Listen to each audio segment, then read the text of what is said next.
kanal Put oko sveta sa Cecom. Večeras spremam guacamole namaz.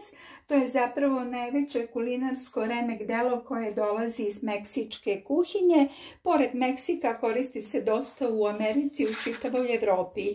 Evo vidite, ja ovdje imam jedan sasvim zreo plod avokada. Avokado je voće, ali svoju primjenu u kuhinji nalazi kao povrće.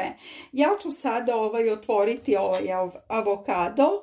Evo vidite, vrlo lako se otvara, samo ga nožem presecite. Vidite, on je jako zreo, baš je sazreo lepo i možemo da izvadimo ovu košpicu. Možete tako rukom, ona nam ne treba. I samo kašikom, evo vidite, izvadite meso avokada. Pogledajte kako se to lijepo vadi.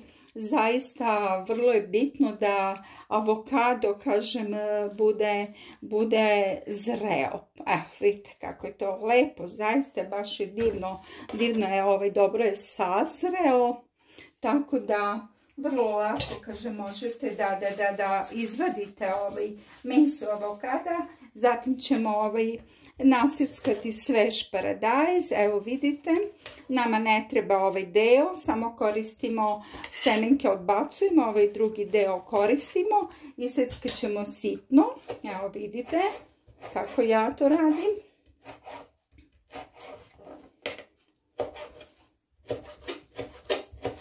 Evo, tako na sitne kockice sečemo ovaj paradajz. Treba vam dobro oštar nož, moj baš i nije, ali dobro uspeću večeras da odradim to što želim. Paradajz smo nasekli, znači isečit ćemo crni luk, zapravo jako crveni luk, sitno seckani. Evo vidite, i to je gotovo. Tako, znači nasekla sam crni luk, paradajz, uzet ćemo jednu viljušku i iznječit ćemo naš avokado. Evo vidite, baš lepo zreo, odlično, super. Mogla sam i ranije možda da ga iskoristim, ali dobro, nikad nije kasno. Evo, tako, onda ćemo dodati luk koji sam, kažem, vidite, iseckala. Dodajemo luk, dodajemo paradajz konkase tu u naš guacamole. Zatim blago posolimo, u stvari solite onoliko koliko želite. Po ukusu dodat ćemo malo bibera. Evo vidite, nadam se da lepo vidite. Zatim, ako želite da vam bude originalni guacamole, naseckajte malo belog luka. Da, obavezno. Evo vidite. Znači, sitno seckani beli luk u moj guacamole. Ide. To je sasvim ok. I ako želite da vam bude originalan, obavezno dodajte ljutu papriku. Evo vidite, tu je ta ljuta papričica koju ću ja malo da dodam. Zatim dodajem limunov sok, po originalnom receptu zapravo ide limeta. Ja je nemam pa sam zamenila limunom. Dodat ću također maslinovo ulje, obavezno, evo vidite. I to dodajem, tako. I sada ćemo sve ovo lijepo promešati. Kada napravite vaš guacamole, obavezno trebate da stavite u frižider, da se dobro ohladi. Vidite, to je odlično jedno lagano jelo, predjelo zapravo. Uvijek možete da napravite, baš kažem, ja ga obožavam, volim, meni se taj ukus dopada. Možete da poslužite sa tortije, a probat ću ukus. još malo limuna. Tako. I to će biti odlično. Fantazija jedna. Odlično. Evo vidite.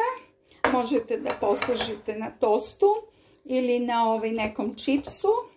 Evo vidite tako. Ja sam istostirala hleb. To će biti odlično. Ma fantazija jedna. Vidite kako to izgleda.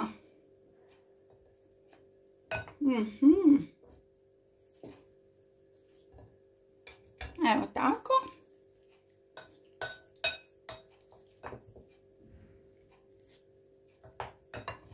Već kažemo dosta avokado zreo.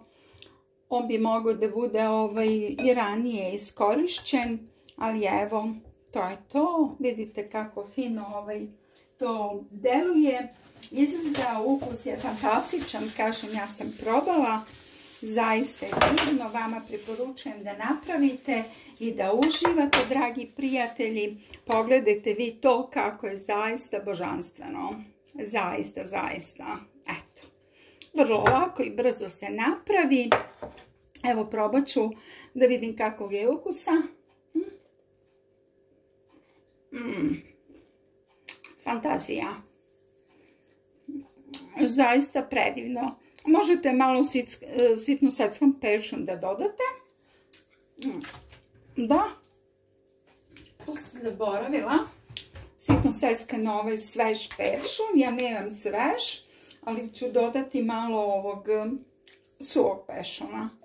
Eto tako. To bi bilo sve. To bi bilo to za večeras. Znači, evo vidite, guacamole, vrlo lako i brzo se sprema. Napravite, uživajte. Ja vas pozdravljam. Hvala na gledanju. Svako dobro vam želim. Do sljedećeg videa.